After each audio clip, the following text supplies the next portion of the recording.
So dear students, today we are going to see topic pellets from unit 3. Now in this pellet topic, firstly, we will be covering the introduction part in which we'll see firstly the definition for pellets and later on what pelletization is. And afterwards the differentiation between granulation and pelletization we are going to see. So first let's try to understand what does we should understand when we talk about pellets. Now pellets are the agglomerates. So these are the agglomerates of fine powders or granules. It means what? Either the fine powders are converted to the agglomerates or the granules, they are converted to the agglomerates. So this pellet is a composition of your API as well as the excipients which are going to incorporate into the pellets. So the point which we should know from here, or the lesson number 1 which we should know, is that pellets are the agglomerates of the powders or it can be of the granules, and it is made up of the bulk drugs as well as the excipient. Now these pellets which are formed, they are small, they are free flowing. The flow property is excellent for the pellets. They are spherical in shape, or they can be semi-spherical particulate solid units. So they are particulate solid units. And the pellets specifically for the pharmaceutical use, they are typically produced in a size range of 0.5 to 2 mm. So this everyone should know. The size of the pellets which are used for pharmaceutical use, it is in the range of 0.5 to 2 mm. These pellets are one of the most popular multi-particulate dosage form. So from the points just now which we have seen, what we can see, pellets are the multi-particulate dosage forms which are the agglomerates of fine powders or granules, which are small in shape, free flowing, which can be spherical or semi-spherical particulate solid units, and they have a size range of 0.5 to 2 mm. Now the process which is used to produce these pellets, it is called as pelletization. Now pelletization is a process which is used to produce the pellets. That also we are going to see in detail. Now pelletization is an agglomeration process. Now it's quite obvious that when we have seen the definition for pellets, we have seen they are nothing but they are the agglomerates. So pelletization is a process which leads to agglomeration that will convert the fine powders, particles or the granules of the bulk and excipient into small, free-flowing, more or less spherical units which are called as pellets. So this is the introduction part for the pellets. So I hope you may have gotten a glimpse regarding the pellets dosage forms. So shall we move further? Hello. Yes, sir. Okay. Yes.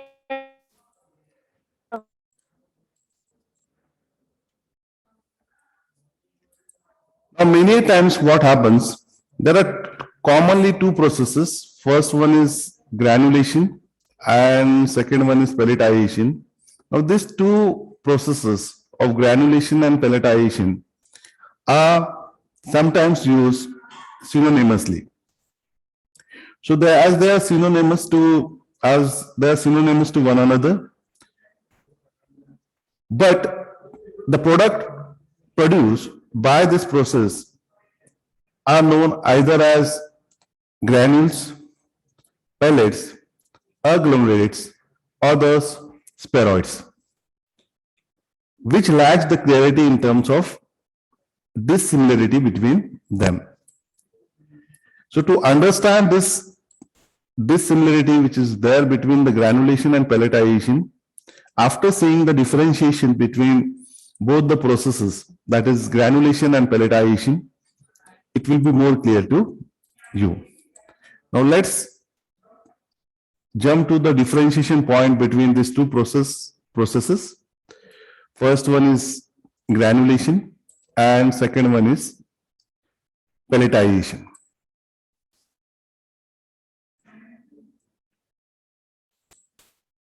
So granulation, let me change the color. I think so blue color is fine. So granulation and pelletization. Here we are seeing the difference between both the process.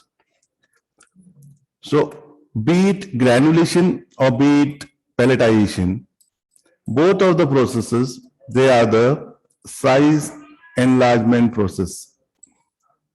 So in granulation also, as well as in pelletization, there will be size enlargement. Now this size enlargement process in granulation will produce agglomerates which are having a size distribution within a range of 0.1 mm to 0.2 mm. Now this is the major difference over here. So when we talk about granulation process, the agglomerates which are going to be formed, they will be having a size distribution within a range of 0.2 mm to 0.1 mm to 0.2 mm. And on the other hand, when we talk about pelletization, whatever the agglomerates which will be produced by pelletization, they are having a relative narrow range size with a mean size of 0.5 mm to 2 mm. So in the introduction part, we have seen when we talk about pellets, when they are used for pharmaceutical use mainly as a dosage form, that time their size range should be in the range of 0.5 mm to 2 mm. So I hope this difference is clear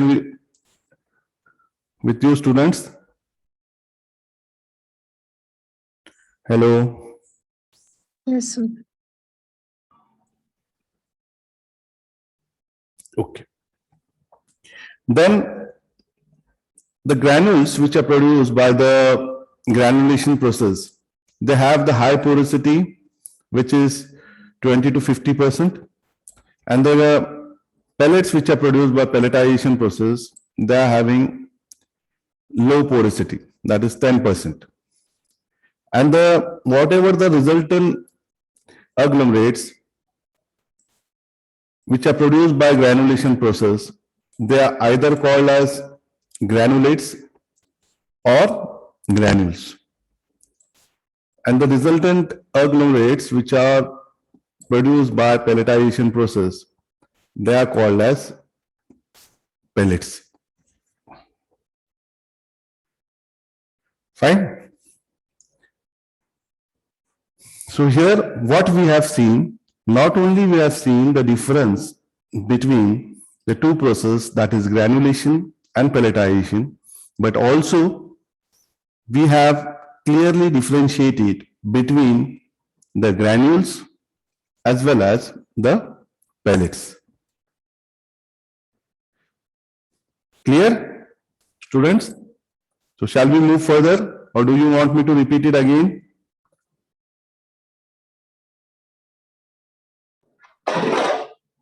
Hello?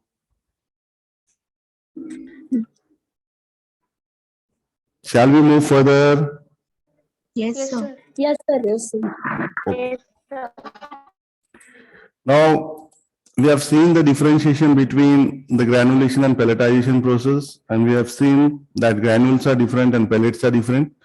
Now, coming to the specific advantages which a pellet will be giving, that we are going to discuss. So pellets, they provide flexibility to the formulator in formulation design and development of dosage form. Now, how it is so? Now, suppose if I have prepared the pellets, okay? So these pellets, which have been going to be prepared, here the formulator means the person who is going to formulate this dosage form, that is the pellets, he is having the flexibility to design as well as to develop the dosage form. And once if they are prepared, you can use this as a whole as a dosage form, or it can be put into the capsules dosage form also. Now, apart from this, it also allows for the combination of unlike release rate of the same drug in a single dosage form. So here you can have a combination of an unlike release patterns of the same drug in a single dosage form. And this pelletization or the pellets, they are one of the unique control release technology which is used to control the release of the drug from the pellets. Then these pellets disperse freely in the GIT, that is gastrointestinal tract, and also invariable maximum drug absorption is seen with the pellet dosage forms. They also reduce the peak plasma fluctuation. So one of the drawback of the control release dosage form is that it leads to the fluctuation in the plasma peak values. So that is also reduced with the help of the pellet dosage form. They also have minimum potential side effect without affecting or lowering the bioavailability of the drug. Also, pellets does not lead to high local concentration. So these are the advantages of pellets. Apart from this, there are other advantages also which we are going to discuss, which includes they are less susceptible to the dose dumping, which is a problem with the control release dosage forms. Then they also reduce the gastric emptying rates. So due to which minimum inter as well as intra-subject variations or variability of the plasma profile will be there.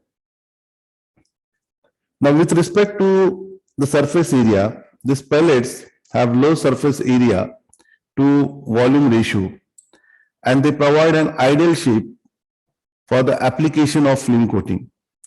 So as they have a low surface area to volume ratio, these are the ideal candidates, we can say, if you want to do film coating on this pellets.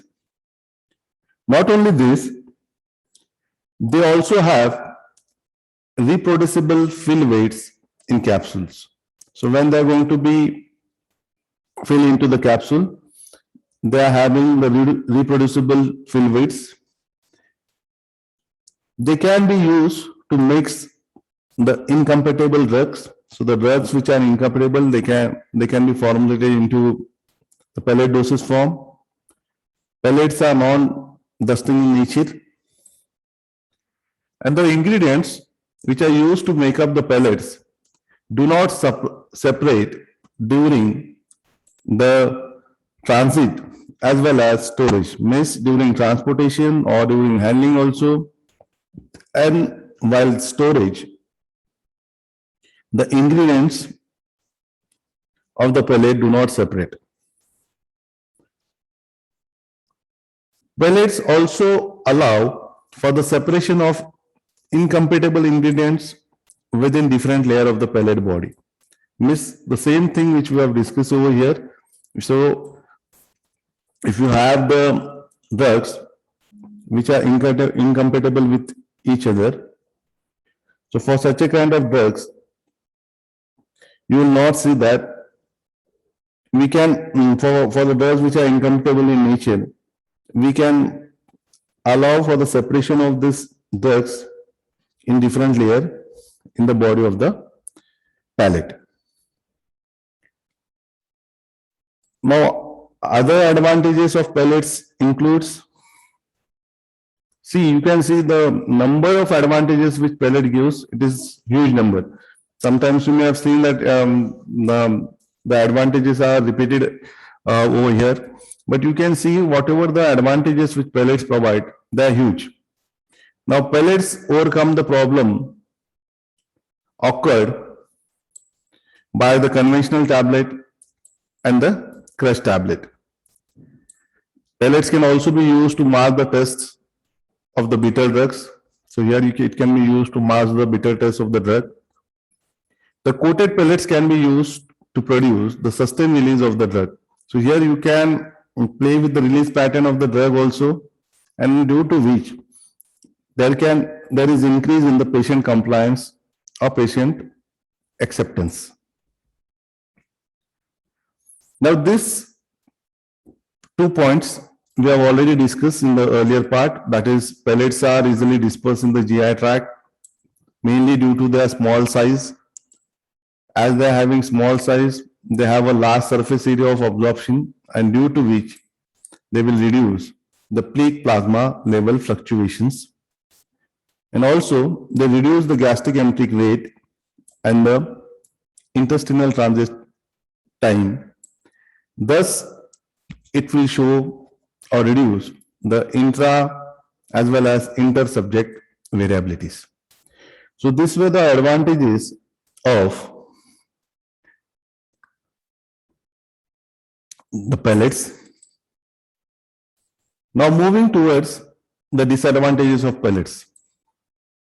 So the disadvantages of pellets includes, here the dosing is done by the volume rather than the number, and splitting into single dose unit is required. Second disadvantage involves capsule filling, which can increase the cost, or tableting, which can destroy the film coating of the pellets. Now, even though we are preparing them as a dosage form, but if you want to enclose them and encapsulate them into capsules or compress them with the help of tableting process by compression, that time there are chances that it can destroy the film coating of the pellets. Now moving towards the next disadvantages.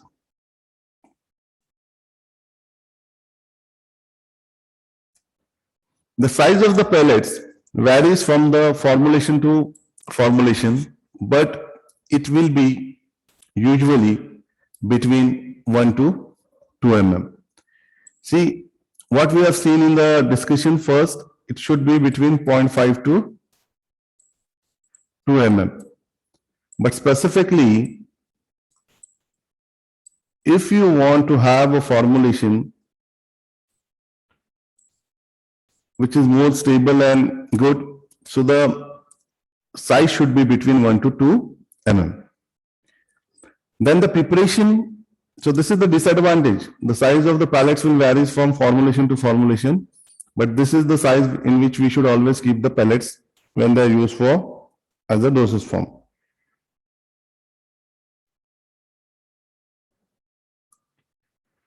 Now coming to the next disadvantage, the preparation of pellets, it is quite expensive and requires qualified persons or personals, and also we require the specialized equipment for preparation of pellets. So these are some of the disadvantages of pellets.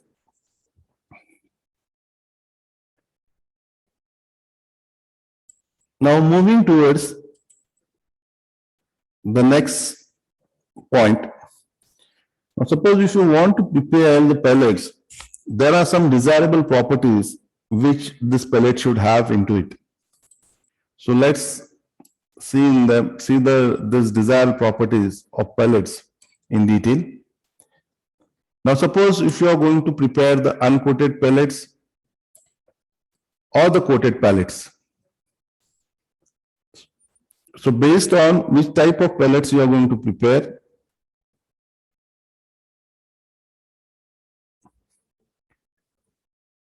they should have the following desired properties.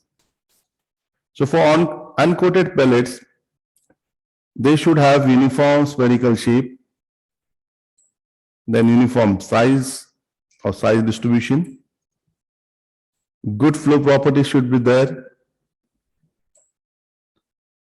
Then reproducible packaging into the hard gelatin capsule. They should have high strength, low friability, low dust, smooth surface should be there on the pellet surface, and other important part, that is ease of coating. So these are the desired properties which an uncoated property or which an uncoated pellet should have. And when we talk about the coated pellets, they should also have the same property into them, which includes uniform surface, uniform spherical shape, then uniform size, good flow properties, reproducible packaging, then high strength, low friability, low dust, smooth surface of the pellets, ease of coating. So this coated pellets, they should maintain all the properties of the uncoated pellets. It means whatever the properties which we have discussed over here for the uncoated pellets, that should be maintained for the coated pellets. Additionally, they should also have the drug release characteristics. So when we coat the pellet, we coat it with the special purpose. So sometimes it can be for masking of tests, sometimes it can be for the release pattern of the drug. So these are some of the desired properties for the uncoated pellets as well as for the coated pellets.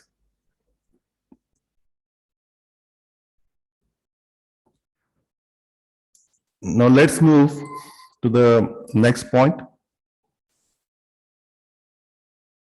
Now the formulation of the pellets, even though it looks like an dosage form, that is a larger granules we can see,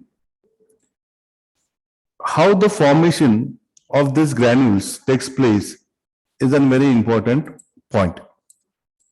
That is, just let me select an anode. Okay. So the formulation as well as the growth mechanism of the pellet should be known to us. So how these pellets are formed, first we should know, and actually how the overall mechanism of this pellet formation takes place, that we all should be aware of. So when selection and the optimization of any pelletization process is done, it is very essential to have a basic knowledge of the mechanisms of pellet formation and how the growth of these pellets takes place. Now, the formation and the growth of pellets is through the various processes, which includes, or we can say it includes various steps. So first one is nucleation. Then we have coalescence, which is the second step. Then the third step is layering. Fourth step is abrasion transfer. And fifth step is size reduction. So let's see these steps one by one. So the first step is nucleation. So in nucleation step, it will bring the primary particles together to form a three-phase nuclei. So what will happen in nucleation? The primary particles of the powders will be brought together to form a three-phase nuclei, which includes first phase as air, second phase as water, and third phase as solid. So from the figure, it will be clear to you. So let me move to the next slide and let's see. So this is what it is. So the formation and growth mechanism of pellets. So A is your nucleation. Okay. So we are talking about the first step, that is nucleation. So you can see here. So you have three phases over here. Which are those? One is air, second one is solid. Okay. And this is how it looks. I hope you can see this diagram clearly. Hello. Yes, sir. Yes, sir. Okay. Sir. So let's Yes, sir. let's move back again to our main discussion. So we have seen the figure A, where the three-phase nucleus is formed in nucleation process, where this phases includes here the air, the water, and the solid. It means the drug and the excipient. Then we have the coalition, second step as coalitions. Now in coalitions, the collision of the nuclei takes place to form a particle of larger size. Now in coalitions, the collision of the nucleus takes place to form a larger particles. Means two larger particles are formed. So with the help of diagram again, it will be more clear to you. So here you can see in B what is happening. These particles are coming to one another and you will find that they form a larger particle. So particle which is of a larger size has been formed due to coalitions.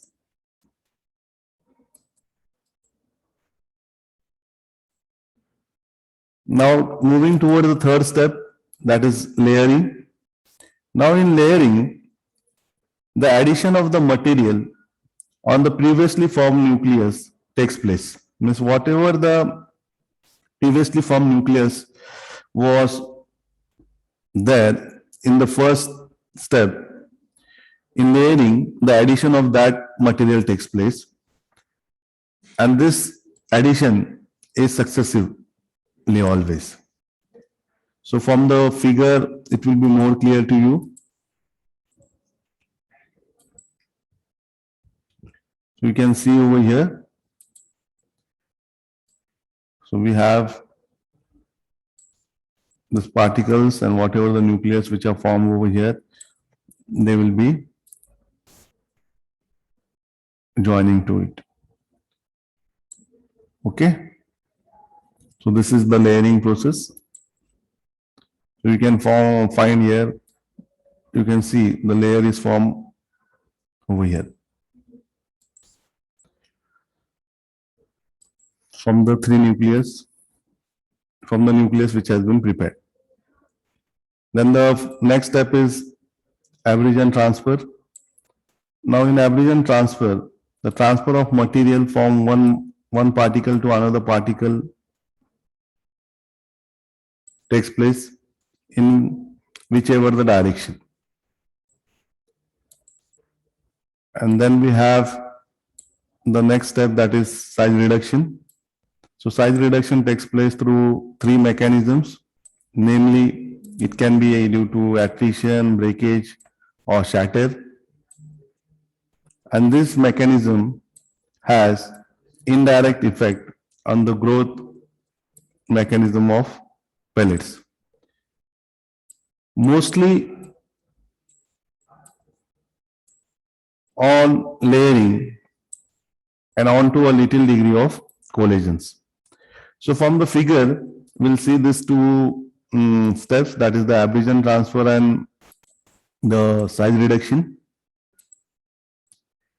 So you can see in D what has happened. Abrasion transfer is there. So you can see here the abrasion transfer has taken place. And the next step is size reduction. So size reduction can be either due to attrition, breakage or shatter. So this is how attrition takes place. So a larger particle again into a smaller, due to attrition, size reduction has taken place.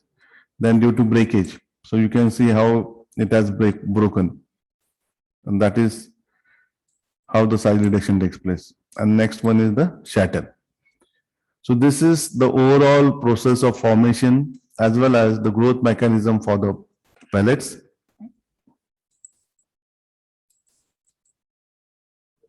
Now coming to the next point, that is pelletization techniques. Now various techniques are used for pelletization, now which includes agitation, compaction, layering, globulation. So which are the techniques, major techniques? First one is agitation, second one is compaction, third one is layering, fourth one is globulation. So in agitation, we can use balling. In compaction, compression, or we can use extrusion speronization, that is extrusion or speronization. Then for layering,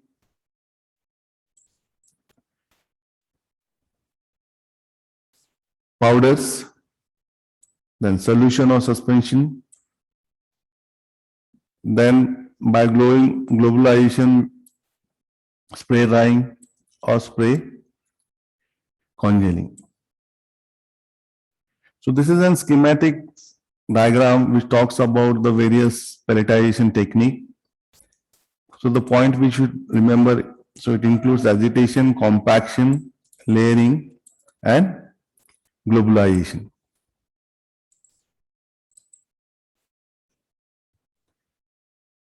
Now whenever we prepare pellets, we prepare them by using a suitable pelletization method or process. And this formation of pellets takes through the following phenomena. So it can be either agitation, compaction, drug layering, or globalization. So now let's see these points one by one.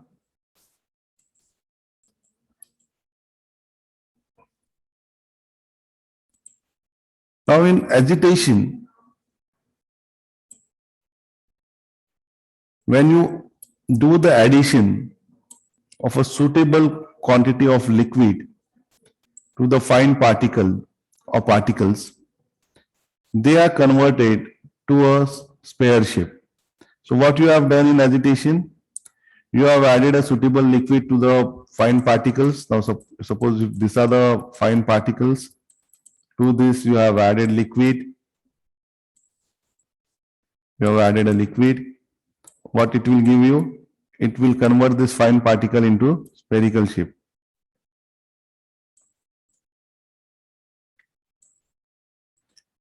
And this happens by continuous rolling or by trembling motion. Getting the point? So what happens in the first step is that is in the first process of agitation, where you are going to add a suitable liquid to the fine particles. Okay, these fine particles, when they come in contact with the liquid, they are converted to a spherical shape. So, and this whole thing, so agitation means how they are going to be agitated. They can be agitated with the help of continuous rolling or trembling motion. The liquid addition can be done prior or during the agitation stage.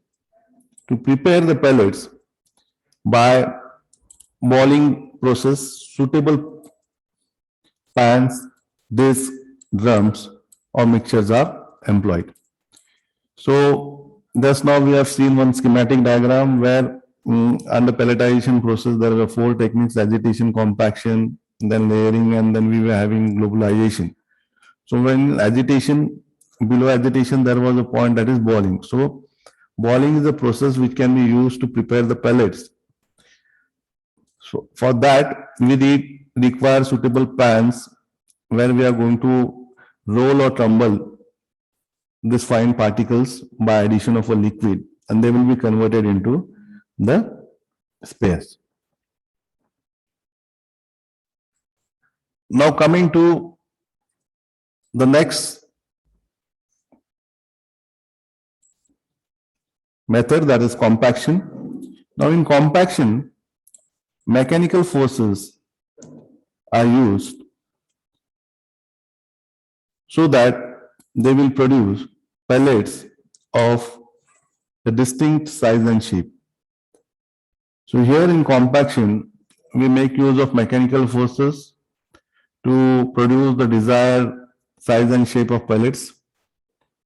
Now pre-treated particles prepared by dry blending or by weight granulation, followed by drying, are rearranged on their own to form the compact. So in compaction process, what we are going to do is we are going to use the pre-treated particles which are either prepared by dry blending or weight granulation. And when they are going to be compact, they are rearranged by their own to form a compact. Now moving towards the other 2 methods, that is drug layering and globalization. So for drug layering, the deposition of the successive layer of the drug entity, be it either from solution, suspension or dry powder on preformed nucleus takes place. See, we have seen the mechanism for pellets formation. So we have seen how the drug layering takes place. In the same way, here the deposition of the successive layers of the drug entity takes place, be it solution, suspension or dry powder, from the previously formed nucleus, which may be the crystals or the granules of the same material or the inert starter material. So this is how the pellet formation is achieved by drug layering. And in globalization, sphere-shaped particles and pellets are formed by making use of atomizing the liquids. So here we use the atomized liquids in the globalization process. And the liquids used are melt solutions or the suspension. So with the help of this, we can achieve the formulation part of the pellets. So we'll stop over here for the day.